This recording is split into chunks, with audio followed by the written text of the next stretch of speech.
जैसे ये घड़े के ऊपर लाठी मारो फूट जाता है, उसके बीच का अवकाश आसमान में मिल जाता है, वैसे ही शरीर के सिर के ऊपर अपना ही पुत्र 5 लाठी मारता है और उस शरीर में आग लगा देता है।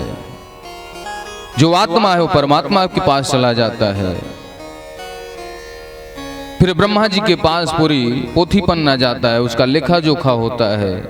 संपद्यते पुनः, जैसा कर्म किया रहता है उसी तरह उसको भेजा जाता है। यदि अच्छा कर्म किया तो अच्छे घर भेजा जाएगा, बुरा कर्म किया तो बुरा घर भेजा जाएगा, और यदि पाप महापाप किया है तो उसको नरक में भेजा जाएगा। आज सप्तम दिवस है। सुखदेव जी महाराज ने एक ये मानवे ब्राह्मण ददर्श पुरुषम किल वटपत्र पुटे तौकम शयानम तेक मंत्रभूत। इस शरीर भी समाप्त होता है, संसार भी समाप्त होता है, केवल भगवान गोविंद ही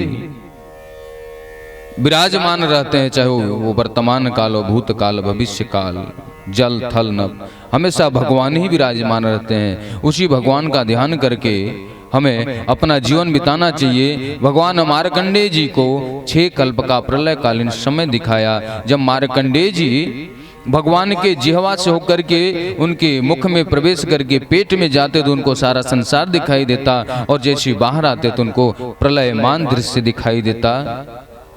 सृष्टि का कभी नाश नहीं होता, सृष्टि भगवान के उदर में समाहित है। राजा परीक्षित सप्तम दिवस की कथा सुन रहे हैं। सुखदेव जी महाराज सुना रहे हैं। सुखदेव जी ने पूछा, बेटा आपने 7 दिन मुझसे प्रश्न किया, आज मैं आपसे प्रश्न करता हूं, क्या आप मरोगे?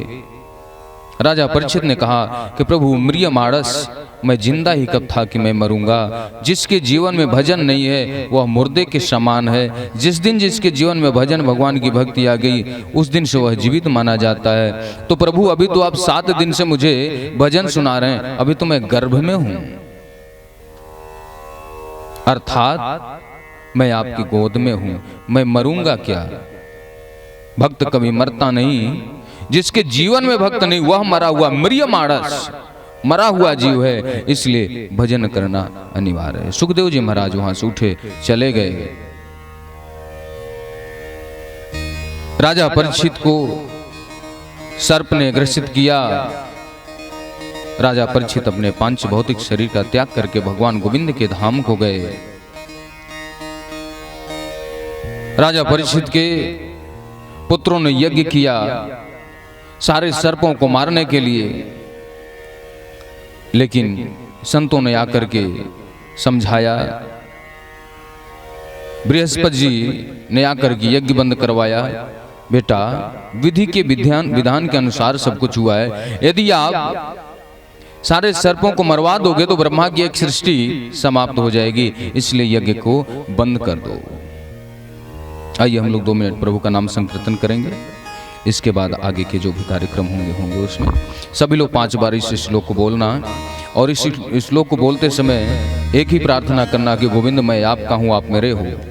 7 दिन के अंदर जो त्रुटि हुई, जो मुझसे अपराध हुआ, उसको आप क्षमा करना। नाम संकीर्तनम यस्य सर्व पाप प्रणाशनम प्रणामो दुःख समनस्तम नमामि हरिं परम नाम संकीर्तनम यस्य सर्व पाप प्रणाशनम प्रणाम दुःख समनस्तम नमामि हरिं परम नाम संकीर्तनम यस्य सर्व पाप प्रणाशनम प्रणाम दुःख समनस्तम नमामि नमामि हरिं परं नमामि हरिं परं नाम संकीर्तनं यस्य नाम संकीर्तनं यस्य सर्वपाप प्रणाशनं सर्वपाप प्रणाशनं प्रणाम दुःख समनस्तं प्रणाम दुःखः समनस्तं नमामि हरिं परं नमामि हरिं परं नाम संकीर्तनं यस्य नाम संकीर्तनं यस्य सर्वपाप प्रणाशनं सर्वपाप प्रणाशनं प्रणामो समनं दुःखं प्रणामो दुःख समनस्तं नमामि हरिं परं नमामि हरिं परं नाम संकीर्तनं यस्य नाम संकीर्तनं यस्य सर्वपाप प्रणाशनं सर्वपाप प्रणाशनं प्रणाम दुःख समनस्तं प्रणाम दुःखः समनस्तं नमामि हरिं परं नमामि हरिं परम् श्री कृष्ण गोविंद हरे मुरारे हे नाथ नारायण वासुदेव श्री कृष्ण गो